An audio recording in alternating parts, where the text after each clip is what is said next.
मध्य प्रदेश की एक दलित बेटी न्याय की मांग कर रही है और उस दलित बेटी को न्याय दिलाने में मध्य प्रदेश सरकार नाकाम कैसे साबित हो रही है, ये तमाम सवाल पूछे गए हैं अब रोहिणी घावेरी के समर्थन में असदुद्दीन ओवैसी की तरफ से।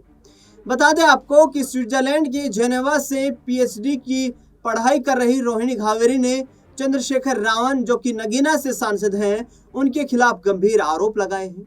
इन गंभीर आरोपों में रोहिणी घावेरी ने लिखा कि जिस तरीके से चंद्रशेखर, जो राजनीतिक तौर पर अब मजबूत हो चुका है, उसने मेरे साथ कई बार यौन संबंध बनाए, मेरे शारीरिक शोषण किया और मुझे इस बात का झांसा दिया गया कि मैं उससे शादी करने वाला हूं। दरअसल बता दें आपको कि रोहिणी घावेरी यही नहीं रुकी। रोहिणी घावेरी ने यह भी कहा कि जिस तरीके का उनका कृत्य है वो इतना घिनौना है कि उन्होंने करीब 1 दर्जन दलित बेटियों का इस तरीके से शोषण किया है। चंद्रशेखर के खिलाफ पॉक्सो एक्ट के तहत मामला दर्ज होना चाहिए।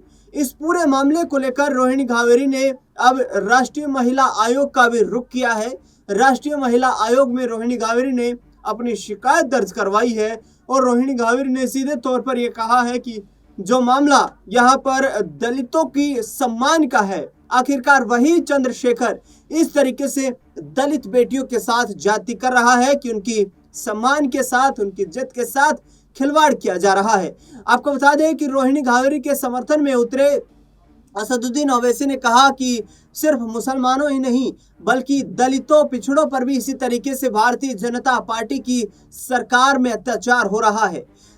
दलितों के ऊपर जिस तरीके से अत्याचार हो रहा है, इसको बाबा साहेब भीमराव अंबेडकर से भी जोड़कर असदुद्दीन ओवैसी ने बीजेपी को कटघरे में खड़ा किया।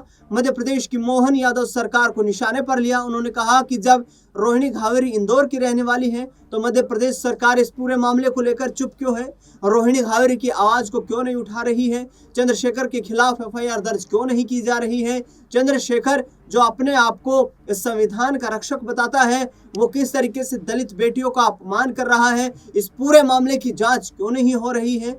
ये तमाम सवाल हैं और इन तमाम सवालों को लेकर के अब चंद्रशेखर की मुश्किलें भी बढ़ती हुई नजर आ सकती हैं। दरअसल रोहिणी घावेरी यही नहीं रुकी।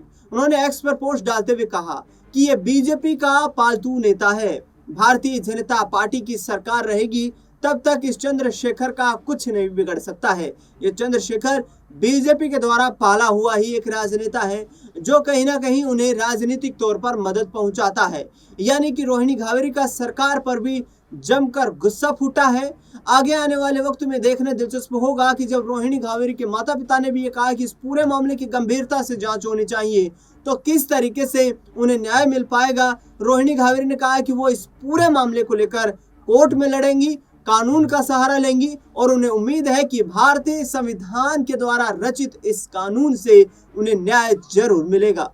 कोर्ट में रोहिणी घावेरी किस तरीके से अब चंद्रशेखर के खिलाफ जंग लड़ती हुई दिखाई देंगी, ये देखना बेहद दिलचस्प रहेगा। फिलहाल इस खास खबर में इतना ही। देश दुनिया से जुड़ी तमाम बड़ी खबरों के लिए देखते रहिए नेक्स्ट 9 आवाज।